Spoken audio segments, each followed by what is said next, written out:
Now, let's go into the journal itself, if we could, please. We're going to go through and use this journal to not only understand the journalizing process, but also to understand how to calculate the taxes. Just one brief note.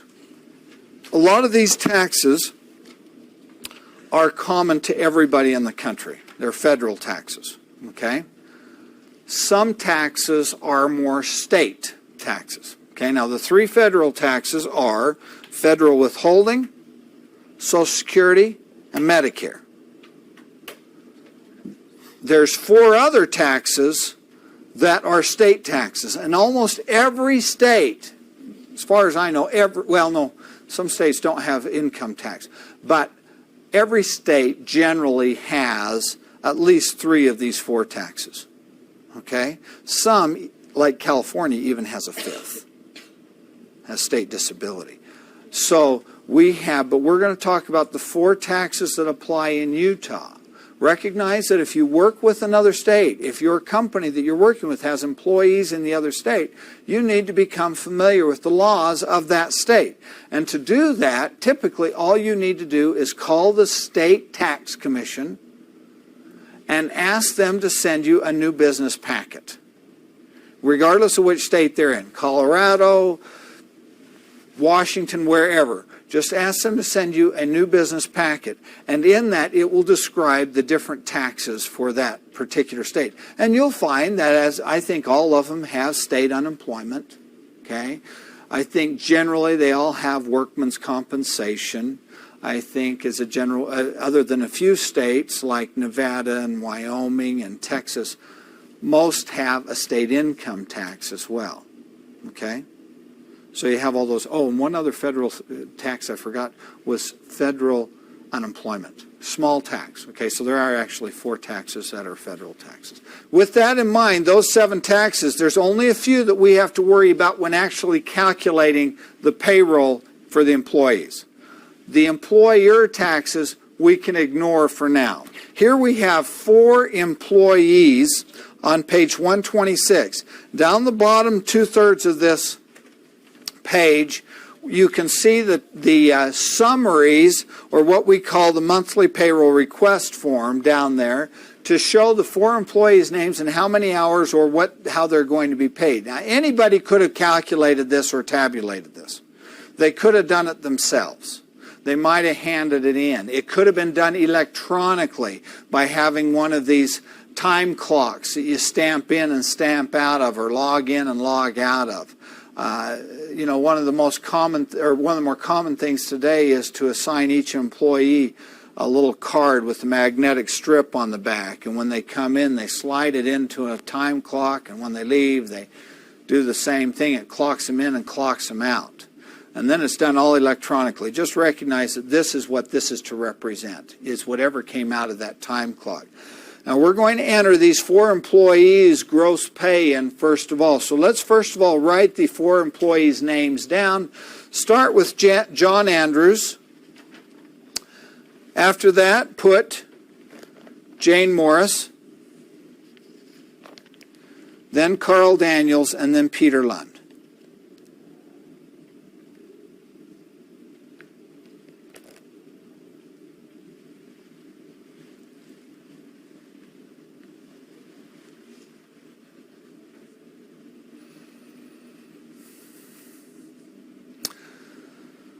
These are all the last payroll in August, so the date at the far left should read August 31st. You can just write a little squiggly down underneath that if you want to, or the ditto marks. Save yourself some time. And then to the right of that, where it says memo payroll, we're going to put in the gross pay to these 4 employees. So for John Andrews, according to the request form, that's $3,200. Now, John is paid a salary. Salary means that each payday he, in essence, gets paid the same amount. Okay, whether he works 40 hours a week or 80 hours a week or 20 hours a week, he's going to get that amount.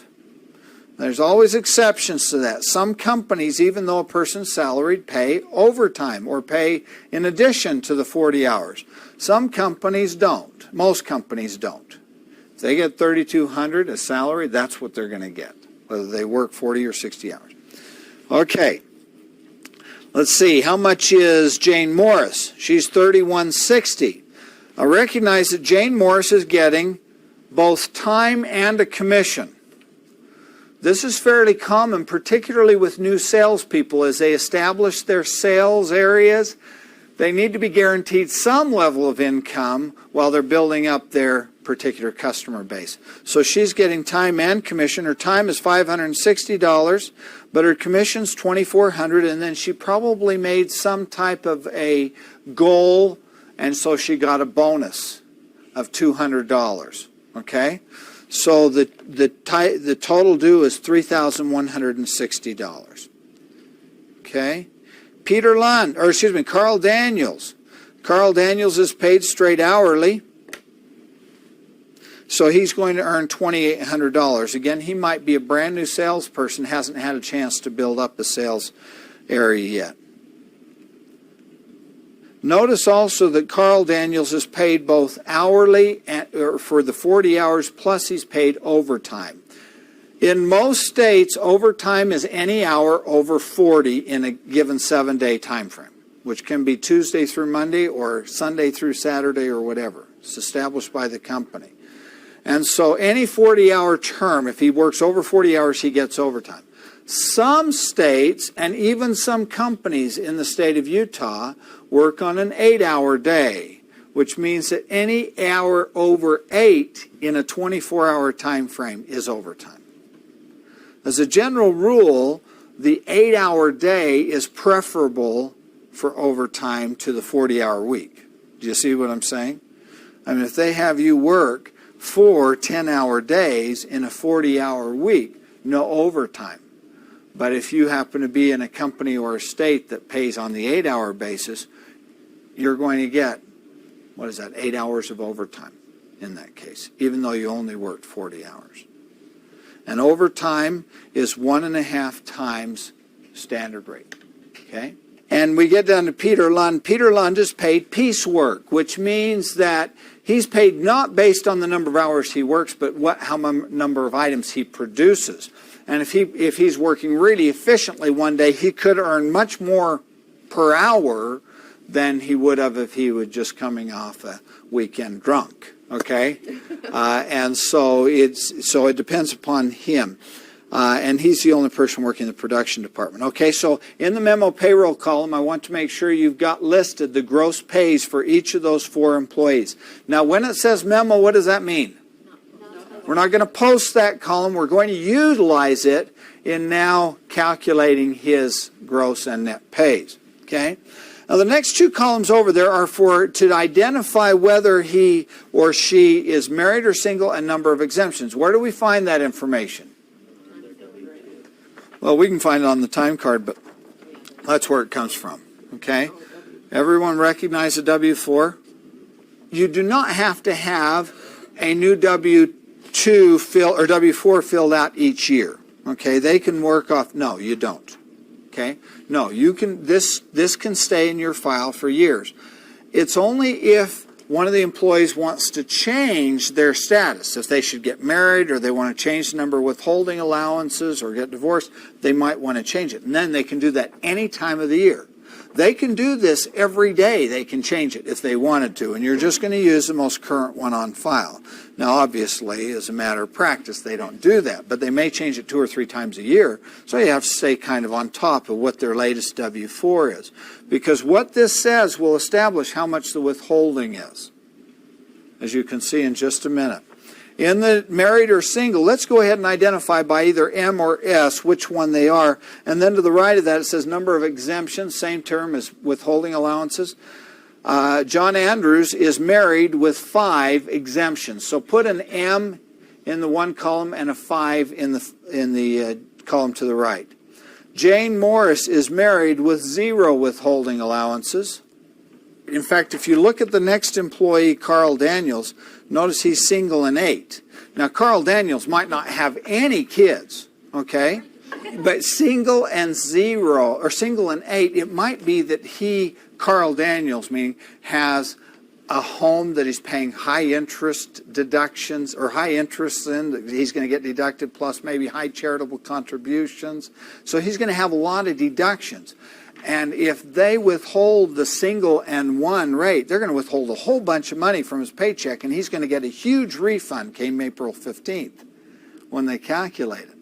So these worksheets allow you to calculate how many withholding allowances you can claim so that you're not having a huge refund. Because the IRS's purpose is not to have you just give them a whole bunch of money that they're going to pay you back later. It's that you pay fairly so that come April 15th, you don't have to kick in more money or, in effect, not get a lot of money back either. Okay? That you've paid in your fair share. And Peter Lund is married with 10 withholding allowances. So once again, this does not mean that Peter Lund has 8 kids. He and his wife have it. It might mean that he has 2 kids and a wife. And so as far as dependents, he'll only have 4 dependents on their tax return. But he might have a lot of deductions that he's going to claim. Now, that brings up the question, what's the responsibility of the company? What if the company claims married in 10 and finds out that Peter Lund was not married and doesn't have all those withholding allowances? Is it the company's problem? Not if this is on file. If that's what Peter Lund told you to do and he signed it and you have it on file, you have nothing to worry about. The only problem that might occur is if you don't have this on file and you've been claiming him married in 10 and the IRS said, hey, he wasn't that way, where did you get that? No, I think he told me that someplace. Then there's a potential for penalty there. It's not terrible. It's not going to put you out of business, but it's something you could avoid just by having a W-4 on file. So we just keep these on file, okay? Okay, did we get all those? Let's talk about now, there's 3 different salaries expense accounts with this company. They have marketing salaries expense, production salaries expense, and managerial salaries expense. In the past, we have had just 1 expense account for payroll. This company chooses to have 3. They want to be able to see what their marketing salaries are separate from production and clerical. So we need to distribute these gross pays, meaning John Andrews $3,200 to the right department. Well, John Andrews, he works in management. So put his $3,200 in managerial. Jane Morris works in marketing, so her $3,160 goes in salaries marketing. Carl Daniels is also in marketing. And finally, Peter Lund, the only one doing any work here, is in production. Okay? So put his salary in production. Are these going to be debits or credits to these salary expense accounts? Debits. Expenses are almost always debits. Okay? So the left side of this journal is debits, and those 3 accounts will be debits for the gross pay. Now, on the right-hand side of this journal, we're going to calculate the different withholding taxes and so forth that are necessary for these guys. When they are employees, meaning that they don't qualify as a contractor using the etc. rules, then we need to withhold these taxes from their paycheck, unless they're exempt. We'll talk about a few exemptions along the way, but let's start with federal withholding. Now, in order to calculate federal withholding tax, we need to have a Circular E on file. This makes our life so much easier, and you can get these Circular E's from the IRS. You can even go, I think the State Tax Commission even has piles of them down there that you can pick up. Or you can get them off the internet. You can have them mailed to your home. It's Pub 15 is another title for it. Either Pub 15 or Circular E will get you this publication. And as I mentioned before, you can, if you don't have it but you need it, you can look it up on the internet and you can actually see it on your screen. Now, on this, the Circular E, or the amount we withhold, depends upon 2 criteria. It depends first upon how often we do payroll. If we do it every other Friday, that's called biweekly. And there are tables in here for biweekly payroll. Okay? Here's biweekly. If you do it the 15th and the 30th of every month, that's called semi-monthly. That's twice monthly, okay? And so then we have monthly, okay? But then if you have kids, Sandy, then it's going to be daily, and there's actually a page in here for daily. Yeah. So you got different rates in here for different time frames. And then once you get to the right pages for that particular, frequency of pay periods, then you go to whether it's single or married, okay? So for instance, John Andrews, our first employee here, is married, is that right? And he's being paid on a monthly payroll. So we go find the monthly. There's the monthly, okay? You can see it up at the top. It says monthly. And then this says single, so we need to turn to married, okay? Now, once we found the married monthly, then we're going to go down the left-hand column and find his pay. How much did John Andrews earn? $3,200. So we're going to track down here until we see it says at least $3,200, but less than $3,240, okay? Those are those two columns. And then we track across for the number of withholding allowances. So John Andrews had how many withholding allowances? 5. So there's a column here that says 5. We just go down and we put in the amount that's on here. Now, if you'll notice on page 1.27, about half the way down the page, it says Circular E cutouts. Do you see that? And then there's one for each of the 4 employees, starting with John Andrews. We just tracked down the left-hand column until we got, this is just a little cutout. This is just an excerpt from it, okay? It says at least $3,200, but less than $3,240. Then we track across to 5 withholding allowances, and there's $234. Okay, so write $234 up in the federal withholding column on John Andrews' line. Okay? Now I want you to go ahead and calculate the withholding tax for the remaining 3 employees using these cutouts. And one applies to each employee. They're not always the lower right-hand corner like they were John's. So make sure that you're picking up the right number, and then we'll check the answer. Calculate the federal withholding for each of the 4 employees using the Circular E cutouts on page 1.27. Then restart the tape. Let me just tell you the totals on that for that column so you don't have to add it up is $857. Just saved you having to put those in the calculator. Okay, now one other thing I wanted to point out on page number 124, if you'll just flip back to that for a second, you have an expanded view of this page down the bottom half of that, so you can see what it looks like in its entire, or more of its entirety. Okay, but it works the same way. These cutouts we just used to save a few trees. Okay, let's look at state withholding. Some states, however, just work as a percentage of federal withholding. You should contact your local or state tax commission office for information on how to calculate and report payroll taxes for your state. Then restart the tape.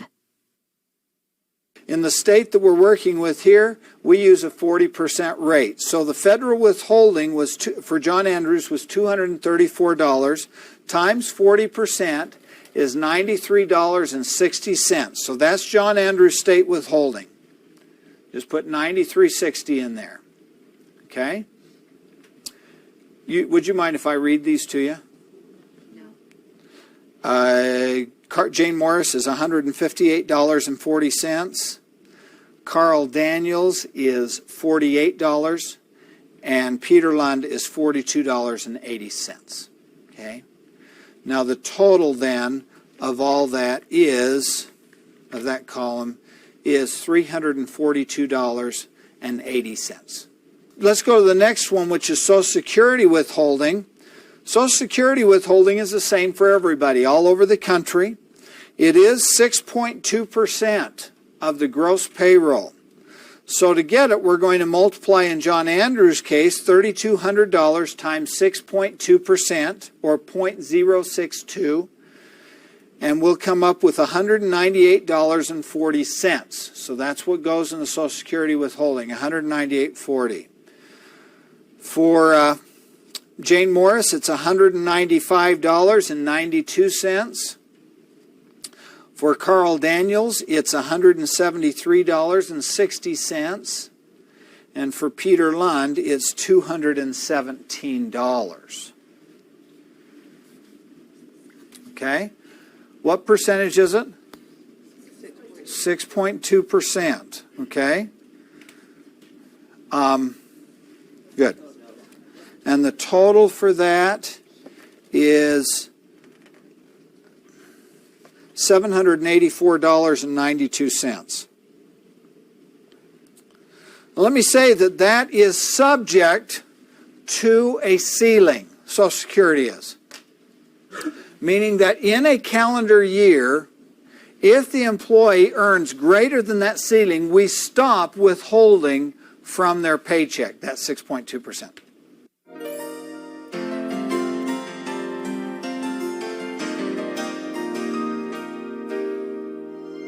Every year, for the last many years, that number has been increasing. It's tied to the consumer price index, and so if that goes up, this number goes up. Okay? If that number were to go down, by theory, this is supposed to go down. We haven't seen that happen yet, so we haven't seen the theory work. But this number is increased by $2,000 or $3,000 just about every year, and it isn't till November that we find out what the next year's will be. Now, it does tell in the Circular E what the rate is for that year. It usually tells it right inside the front cover here what the rate is, so that's a good reason to get the Circular E every year, because then you'll always know what that ceiling is. The 6.2% has remained fixed, though, for now a long time. Okay? So I don't anticipate that it's going to change, just the ceiling might be adjusted. The next tax is Medicare withholding, and it is 1.45% of the gross. Okay? 1.45% of the gross.